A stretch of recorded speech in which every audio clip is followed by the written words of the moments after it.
اعوذ باللہ من الشیطان الرجیم بسم اللہ الرحمن الرحیم. ہی ہو سکے گی ایک عظیم جرنیل کی کہانی جس نے روم اور فارس کے ایوانوں میں لرزہ طاری کر دیا، جسے نبی اکرم صلی اللہ علیہ وسلم نے سیف اللہ کا خطاب دیا.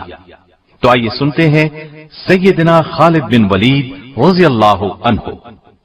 اللہ کی راہ میں جہاد کرو جیسا کہ جہاد کرنے کا حق ہے، اسی نے تمہیں برگزیدہ بنایا ہے اور تم پر دین کی کسی بات میں تنگی نہیں ڈالی، اور تمہارے لیے تمہارے باپ ابراہیم کا دین پسند کیا. اللہ نے پہلے یعنی پہلی کتابوں میں تمہارا نام مسلم رکھا تھا، اور اس کتاب میں بھی تمہارا یہی نام رکھا ہے. جو مسلمان گھروں میں بیٹھ رہتے اور لڑنے سے جی چراتے ہیں اور کوئی عذر نہیں رکھتے، وہ اور جو اللہ کی راہ میں اپنے مال اور جان سے لڑتے ہیں، وہ دونوں برابر نہیں ہو سکتے. اللہ نے مال اور جان سے جہاد کرنے والوں کو بیٹھ رہنے والوں پر درجے میں فضیلت بخشی ہے.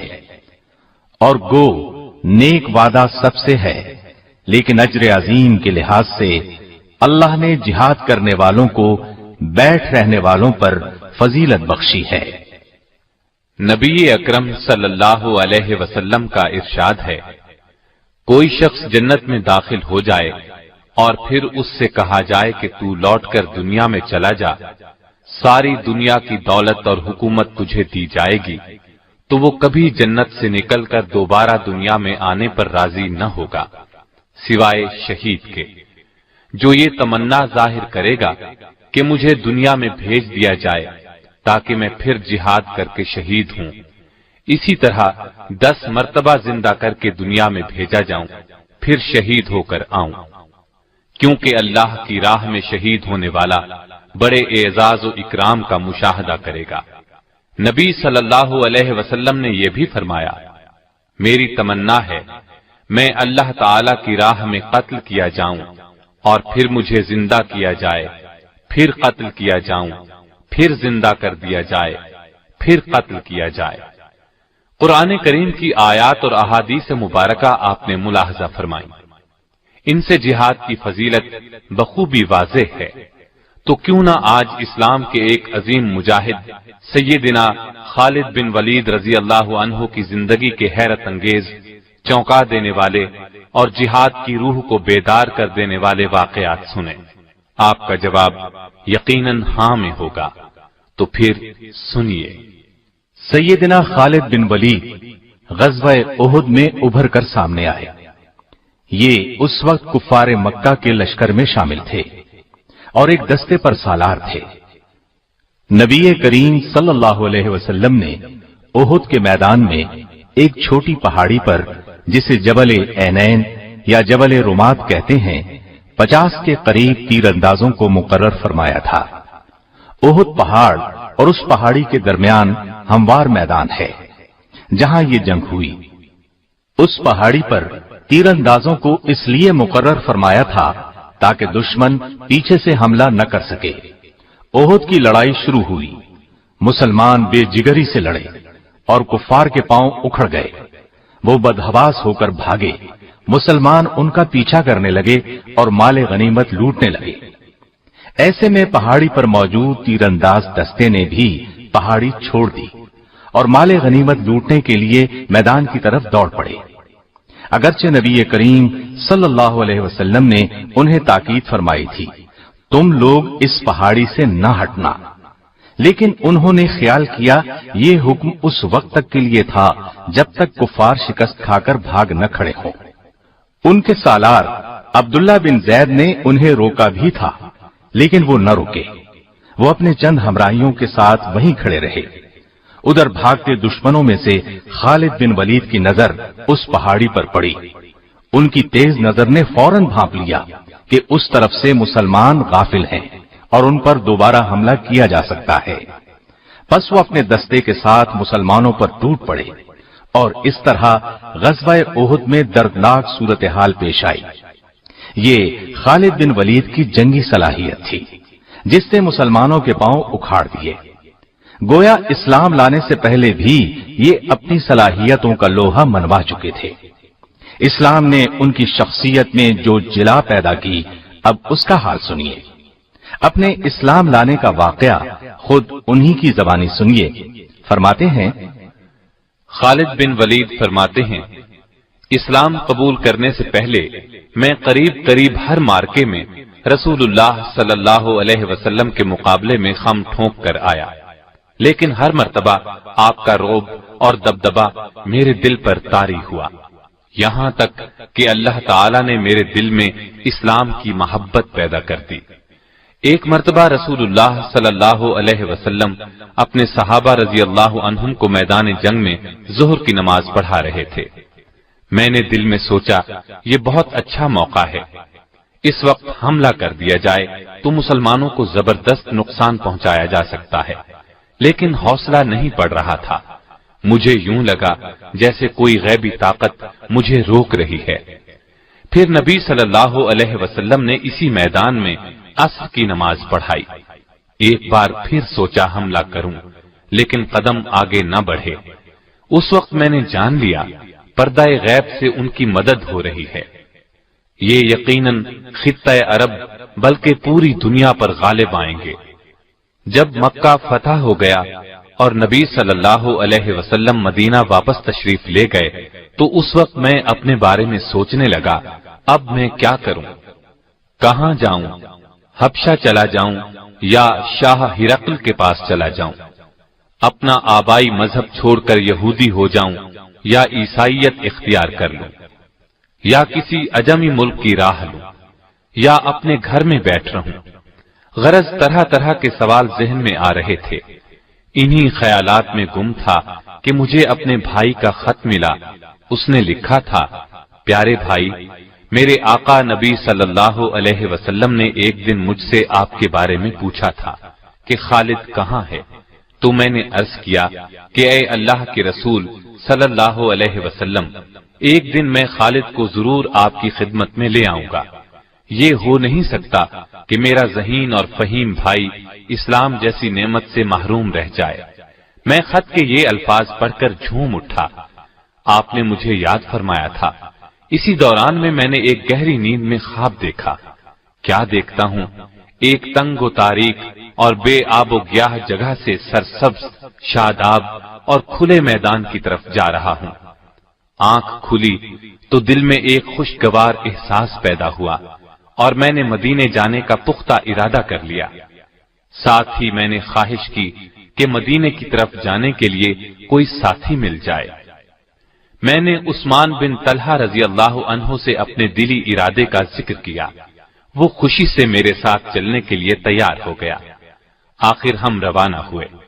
دوران سفر عمرو بن عاص رضی اللہ عنہ ملے۔ انہوں نے مجھ سے پوچھا، کہاں جا رہے ہو؟ میں نے بتایا، اسلام کی کشش مجھے مدینے کی طرف کھینچے لے جا رہی ہے۔ پھر میں نے ان سے پوچھا، اور آپ کا ارادہ کہاں کا ہے؟ انہوں نے کہا، یہی جذبہ لے کر میں گھر سے نکلا ہوں۔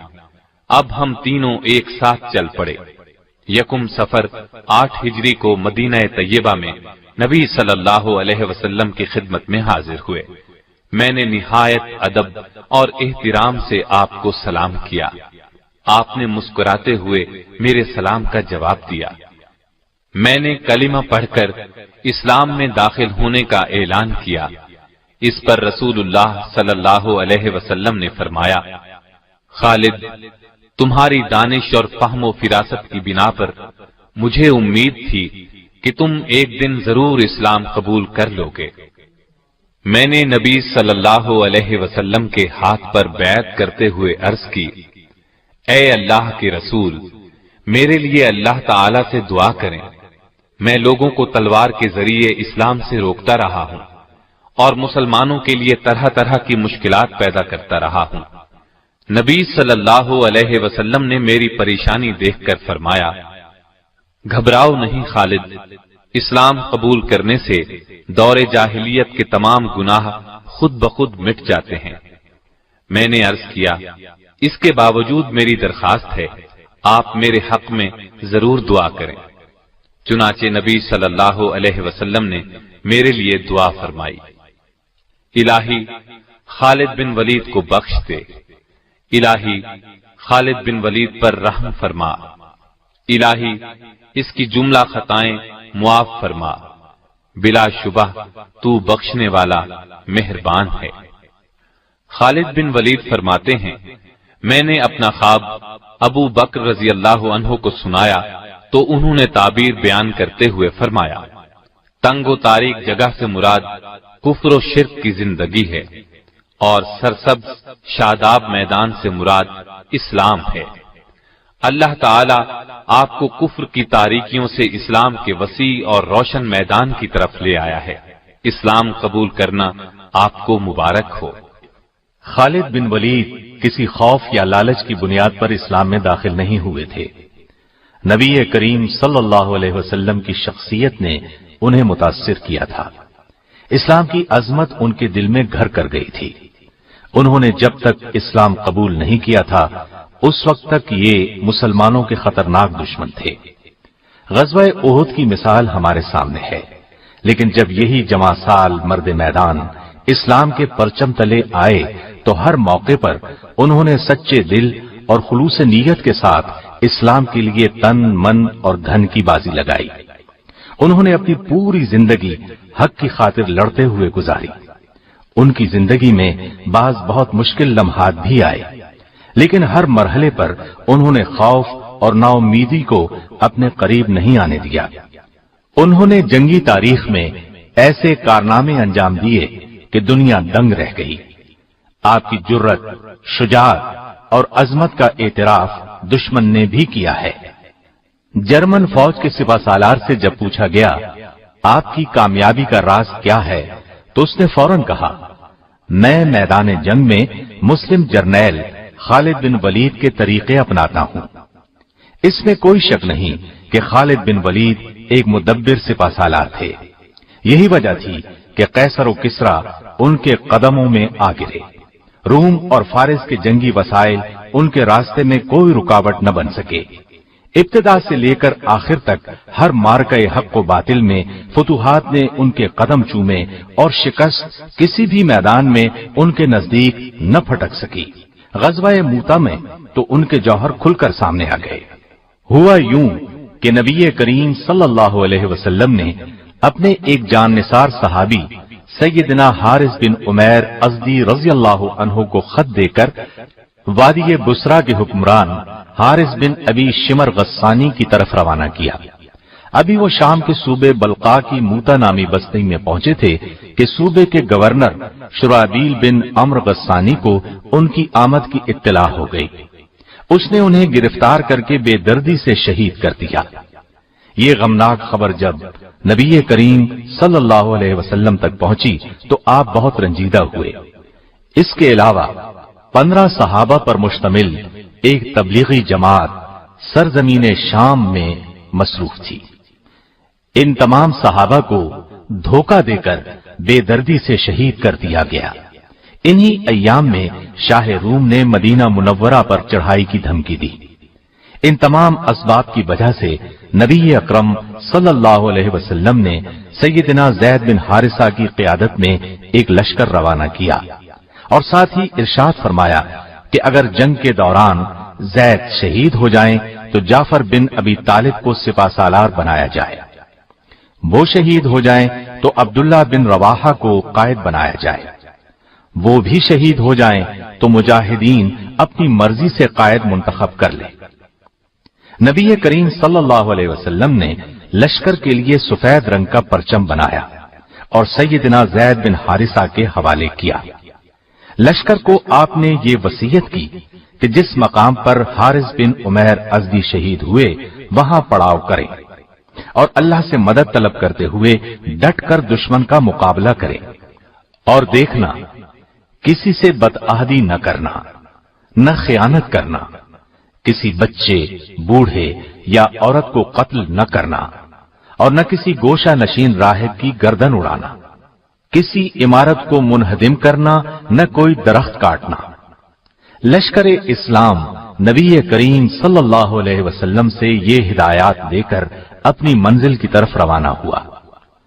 سرحدی صوبے بلقا پہنچا تو معلوم ہوا شاہ روم ہرقل نے ان مٹھی بھر مسلمانوں کے مقابلے کے لیے ایک بہت بڑا لشکر بھیجا ہے اور وہ میدان میں پڑاؤ ڈالے بیٹھا ہے۔ چنانچہ مجاہدین راستہ بدل کر موتا کے مقام پر پہنچ گئے۔ مجاہدین کی کل تعداد 3000 تھی، جبکہ رومیوں کا لشکر 2 لاکھ تھا۔ مسلمانوں نے بہت بے جگری سے دشمن کا مقابلہ کیا، گھمسان کا رن پڑا۔ سیدنا زید بن حارثہ نے اپنی قائدانہ ذمہ داری کا احساس کرتے ہوئے بہت زوردار حملہ کیا، اپنی مٹھی بھر فوج کے ساتھ چاروں طرف سے دشمن پر ٹوٹ پڑے۔ دشمن کی صفوں کو چیرتے ہوئے آگے ہی بڑھتے چلے گئے، یہاں تک کہ دیوانہ وار لڑتے ہوئے، بہادری کے جوہر دکھاتے ہوئے اور دشمن کو گاجر مولی کی طرح کاٹتے ہوئے بالآخر شہید ہو گئے۔ ان کے بعد سیدنا جعفر بن ابی طالب نے اسلام کا جھنڈا ہاتھ میں لے لیا، گھوڑے کو ایڑ لگائی اور آنن فانن دشمن کے لشکر کے درمیان میں پہنچ گئے، ان پر ٹوٹ پڑے اور تلوار کے جوہر دکھانے لگے۔ دشمنوں کو قتل کرتے رہے اور آگے بڑھتے رہے۔ ایک دشمن کے وار سے دایاں بازو کٹ گیا تو جھنڈا بائیں بازو میں پکڑ لیا، دشمن نے بایاں بازو بھی کاٹ دیا۔ آپ نے جھنڈے کو اپنے بچے کھچے بازوؤں کے سہارے سنبھالے رکھا، گرنے نہیں دیا۔ اس نے تاک کر تیسرا وار کمر پر کیا، آپ لڑکھڑائے اور زمین پر گر گئے۔ اس طرح آپ بھی شہادت کے رتبے پر فائز ہوئے۔ ان کے بعد نبی کریم صلی اللہ علیہ وسلم کے ارشاد کے مطابق سیدنا عبداللہ بن رواحہ نے جھنڈا سنبھالا۔ یہ بھی بہادری اور جواں مردی کے جوہر دکھاتے ہوئے شہید ہو گئے۔ مسلسل 3 جرنیلوں کی شہادت کے بعد مسلمانوں کے حوصلے پست ہوتے محسوس ہوئے۔ لشکر اسلام کا جھنڈا گر چکا تھا، ہر طرف پریشانی کا عالم طاری تھا۔ مجاہدین یوں بھی تعداد میں بہت کم تھے۔ ایسے نازک وقت میں سیدنا ثابت بن ارقم نے جھنڈا اٹھا لیا اور بلند آواز میں بولے، اے بھائی خالد بن ولید، مہربانی کر کے اس جھنڈے کو آپ اپنے ہاتھ میں لے لیجئے۔ اس مشکل ترین وقت میں آپ ہی قیادت کا فریضہ سر انجام دے سکتے ہیں۔ اس پر سیدنا خالد بن ولید نے فرمایا، آپ جھنڈا اپنے پاس رکھیے، آپ مجھ سے افضل ہیں، آپ نے غزوہ بدر میں بھی حصہ لیا ہے، لہذا لشکر اسلام کی قیادت آپ کا حق ہے۔ ان کی بات سن کر ثابت بن ارقم نے کہا، میدان کارزار میں اپنی جواں مردی کے جوہر دکھانے میں آپ سے بہتر اس لشکر میں کوئی نہیں۔ اللہ کی قسم، یہ جھنڈا میں نے آپ کے ہاتھ میں دینے کے لیے ہی اٹھایا ہے۔ مجھ سمیت سبھی کی خواہش ہے کہ ان سنگین حالات میں یہ ذمہ داری آپ سنبھالیں۔ یہ کہہ کر انہوں نے بلند آواز میں کہا، مجاہدو، کیا تم خالد بن ولید کو اپنا سپہ سالار تسلیم کرتے ہو؟ سب نے یک زبان ہو کر کہا، ہاں، ہم خوشی سے ان کی سپہ سالاری میں لڑنے کے لیے تیار ہیں۔ یہ صورتحال دیکھتے ہوئے سیدنا خالد بن ولید نے اللہ کا نام لے کر جھنڈا اپنے ہاتھ میں لے لیا۔ دشمن کے مقابلے میں مجاہدین کی تعداد آٹے میں نمک کے برابر تھی۔ مجاہدین کی کمان ہاتھ میں لیتے ہی سیدنا خالد بن ولید نے یہ حکمت عملی اختیار کی کہ چند گھڑ سواروں کے ذمے یہ کام لگایا کہ لشکر سے پیچھے ہٹ کر صرف گھوڑے دوڑاتے رہیں۔ انہوں نے جب یہ کام شروع کیا تو وہاں گرد و غبار اٹھنے لگا۔ رومی لشکر یہ صورت دیکھ کر خوفزدہ ہو گیا۔ اس نے خیال کیا کہ مسلمانوں کو کمک پہنچ گئی ہے، اس لیے ان کے حوصلے پست ہونے لگے۔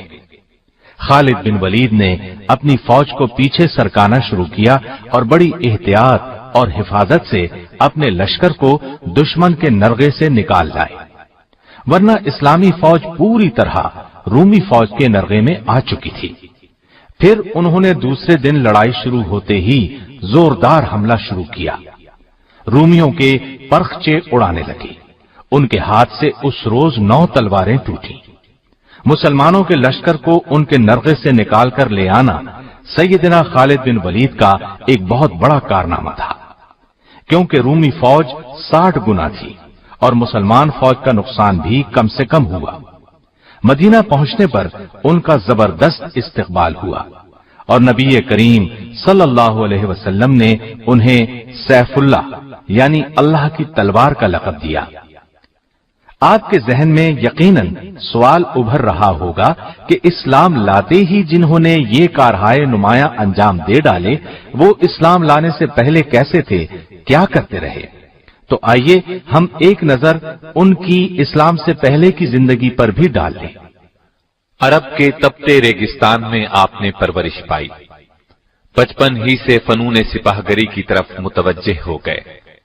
ان کی جنگ جویانہ صلاحیتوں کو دیکھتے ہوئے قوم کی حفاظت ان کے سپرد کی گئی۔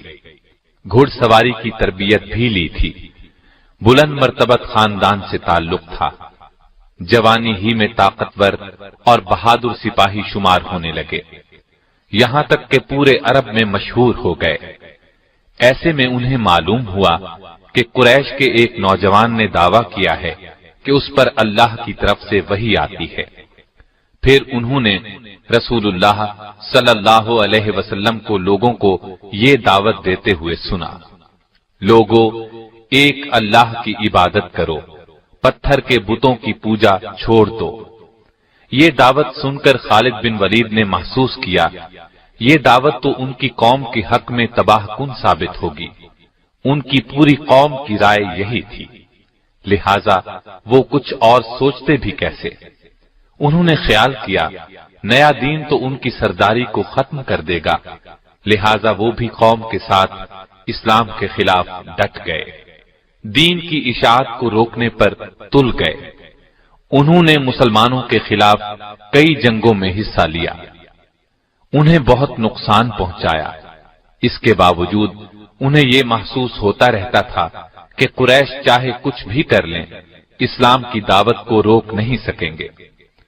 انہوں نے قریش کے ساتھ مل کر نبی صلی اللہ علیہ وسلم اور آپ کے صحابہ کو ستانے کا کوئی موقع ہاتھ سے نہ جانے دیا، مسلمانوں کا مکے میں رہنا ناممکن بنا دیا۔ آخر مسلمان مدینے ہجرت کر گئے۔ دین کے تحفظ کے لیے انہوں نے جوابی جنگ کی ٹھانی، چنانچہ غزوہ بدر کا معرکہ ہوا۔ قریش کے بہت سے سردار مسلمانوں کے ہاتھوں مارے گئے یا قیدی بنا لیے گئے۔ قریش کی اس ذلت آمیز شکست نے خالد بن ولید کو آگ بگولا کر دیا۔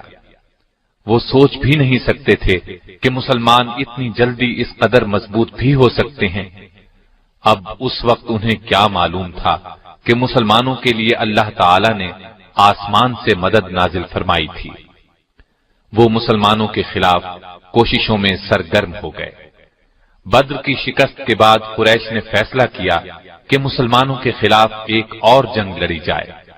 اسلام کو مٹانے کے لیے 3000 کی فوج تیار کی، ساز و سامان سے اس فوج کو لیس کیا گیا اور ارد گرد کے قبائل سے مسلمانوں کے خلاف دشمنی کا معاہدہ کیا۔ اس کے بعد مدینے کی طرف روانہ ہوئے۔ احد کے مقام پر مسلمانوں سے سامنا ہوا، جن کی کل تعداد 700 تھی۔ اس لڑائی کا حال ہم بیان کر ہی چکے ہیں۔ اس میں ان کے جوہر کھل کر سامنے آئے تھے، لیکن قریش نے اس موقع سے فائدہ نہ اٹھایا۔ اس طرح مسلمان پھر پاؤں جمانے کے قابل ہو گئے۔ یہ دیکھ کر خالد بن ولید نے تہیہ کر لیا تھا کہ عرب کے دوسرے قبیلوں کا تعاون حاصل کر کے مسلمانوں کی دعوت کا یکسر خاتمہ کر دیا جائے۔ چنانچہ انہوں نے عرب قبائل کے 10,000 افراد کا ایک بڑا لشکر جمع کیا۔ اسی لیے اس جنگ کو جنگ احزاب کہا جاتا ہے۔ احزاب عربی میں حزب کی جمع ہے، جس کے معنی گروہ کے ہیں، یعنی اس موقع پر سارے اسلام دشمن گروہ اور قبیلے جمع ہو گئے تھے۔ عرب قبیلوں اور اسلام دشمن طاقتوں پر مشتمل اس لشکر نے مدینے کی طرف پیش قدمی کی۔ خالد اور قریش کے دوسرے لوگوں نے طے کیا تھا کہ وہ مدینے کو لوٹ لیں گے اور مسلمانوں کو غلام بنا کر مکے واپس لے جائیں گے۔ خالد بن ولید کو اس بات کا علم نہیں تھا کہ جنگ احد میں مسلمانوں کی شکست کا سبب کیا تھا۔ 50 سواروں میں سے بعض نے رسول اللہ صلی اللہ علیہ وسلم کی ہدایت پر عمل نہیں کیا تھا، اسی کا نتیجہ شکست کی صورت میں نکلا تھا۔ یہ لشکر مدینے کے مضافات میں پہنچا تو خالد بن ولید اور ان کے ساتھی یہ دیکھ کر حیرت زدہ رہ گئے کہ مسلمانوں نے شہر کو بچانے کے لیے اس کے ارد گرد ایک چوڑی خندق کھود لی ہے۔ خالد ایک تجربہ کار جنگجو ضرور تھے، لیکن یہ عسکری تدبیر ان کے لیے بالکل نئی چیز تھی۔ ان لوگوں نے بار بار خندق پار کرنے کی کوشش کی، لیکن ہر بار ناکام ہوئے۔ مسلمان پوری طرح چوکس تھے۔ جس طرف سے بھی خندق پار کرنے کی کوشش کی گئی، مسلمان آڑے آئے اور ایسے ہر دشمن کا صفایا کرتے رہے جو خندق پار کرنے کی کوشش کرتا تھا۔ محاصرے کو جب 1 ماہ گزر گیا اور کچھ بن نہ پڑا تو خالد بن ولید مایوس ہو گئے۔ انہیں یقین تھا کہ مسلمان ہتھیار نہیں ڈالیں گے۔ پھر اللہ کے حکم سے تیز آندھی چلی، اس نے کفار کو تتر بتر کر دیا، خیمے اڑا کر رکھ دیے۔ لشکر میں ہولناک افراتفری مچ گئی۔ خالد بن ولید نے انہیں روکنے کی کوشش کی، ان کا حوصلہ بڑھانے کی کوشش کرتے رہے، لیکن وہ لوگ اچھی طرح محسوس کر چکے تھے کہ مسلمان ہتھیار نہیں ڈالیں گے۔ آخر قریش بھاگ کھڑے ہوئے۔ دشمنوں سے نجات پانے کے بعد رسول اللہ صلی اللہ علیہ وسلم اور صحابہ کرام نے عمرے کا ارادہ فرمایا۔ وہ معمولی ہتھیاروں کے ساتھ اس امید پر مکے کی طرف روانہ ہوئے کہ قریش انہیں عمرے سے نہیں روکیں گے، لیکن جب یہ لوگ مکے کے نزدیک پہنچے تو وہ آڑے آئے۔ انہوں نے خیال کیا مسلمانوں کی آمد ان کے لیے خطرہ ہے۔ ایسے میں خالد بن ولید کچھ سواروں کے ساتھ آگے بڑھے اور حدیبیہ کے مقام پر مسلمانوں کا راستہ روک لیا۔ انہوں نے مسلمانوں کو للکارا، لیکن وہ تو گھر سے لڑنے کے لیے نہیں آئے تھے، لہذا خاموش رہے۔ آخر رسول اللہ صلی اللہ علیہ وسلم نے قریش کے ساتھ ایک صلح نامہ طے کیا۔ طے یہ پایا کہ مسلمان اور قریش مکہ 10 سال تک نہیں لڑیں گے، اور یہ کہ مسلمان اب واپس مدینے چلے جائیں، آئندہ سال عمرہ کرنے کے لیے آئیں۔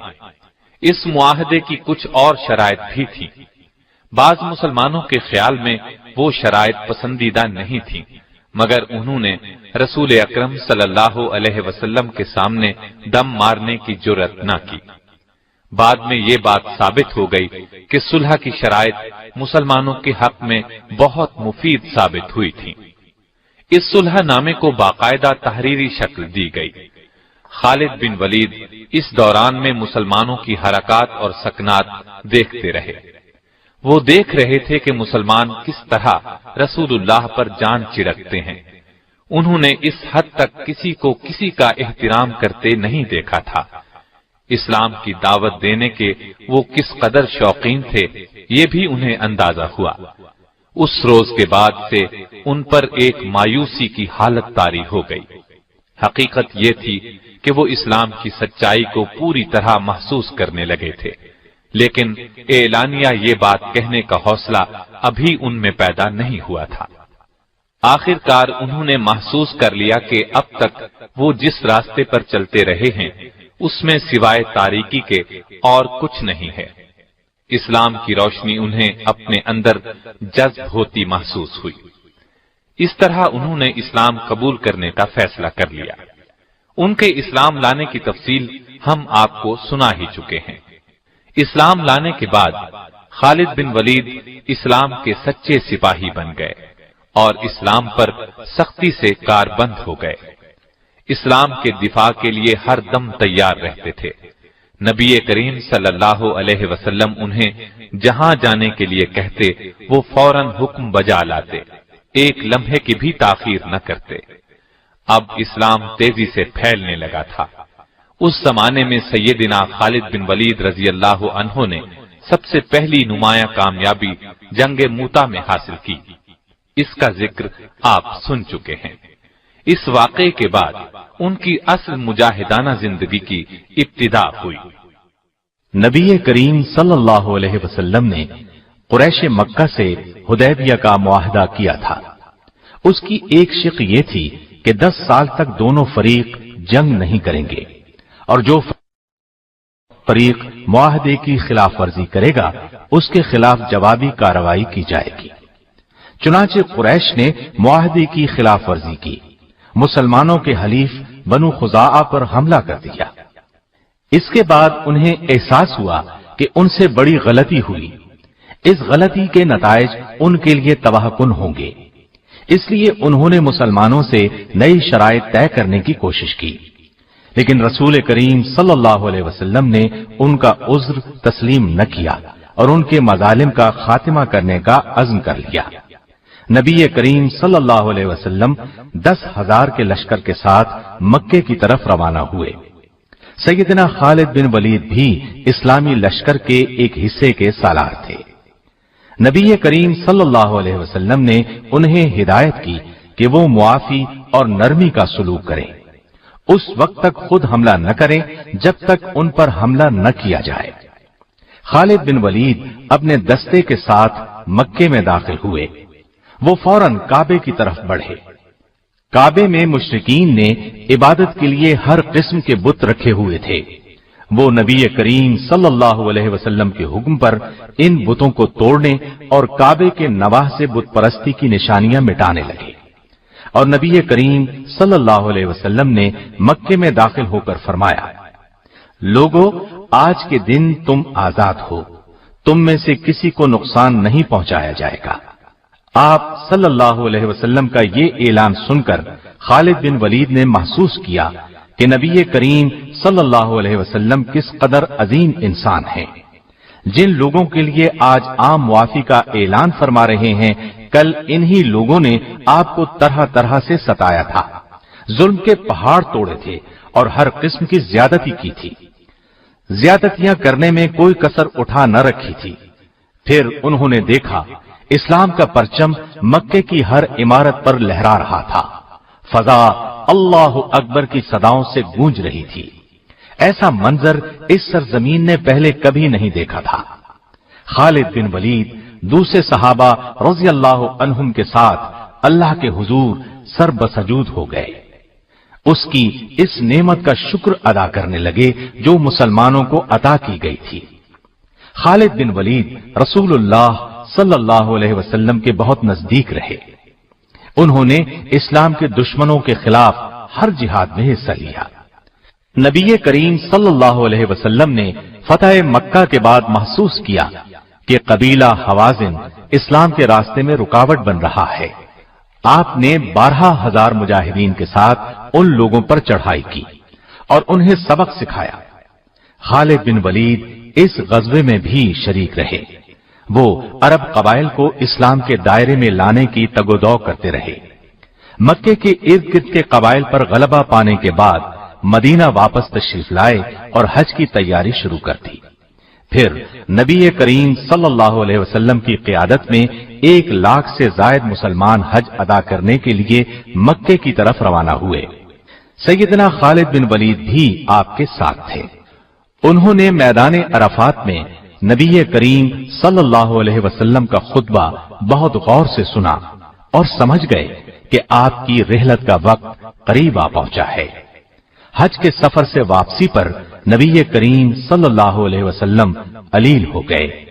تمام صحابہ رضی اللہ عنہم بہت اداس تھے، انہیں اس بات کی گھبراہٹ تھی کہ کہیں رسول اکرم صلی اللہ علیہ وسلم رحلت نہ فرما جائیں، جبکہ نبی کریم صلی اللہ علیہ وسلم کی رہنمائی اور قیادت کی ابھی بہت ضرورت تھی۔ آخر کئی روز کی علالت کے بعد نبی کریم صلی اللہ علیہ وسلم دنیا سے رخصت ہو گئے۔ انا للہ و انا الیہ راجعون۔ صحابہ پر غم کا پہاڑ ٹوٹ پڑا۔ خالد بن ولید بھی دوسروں کی طرح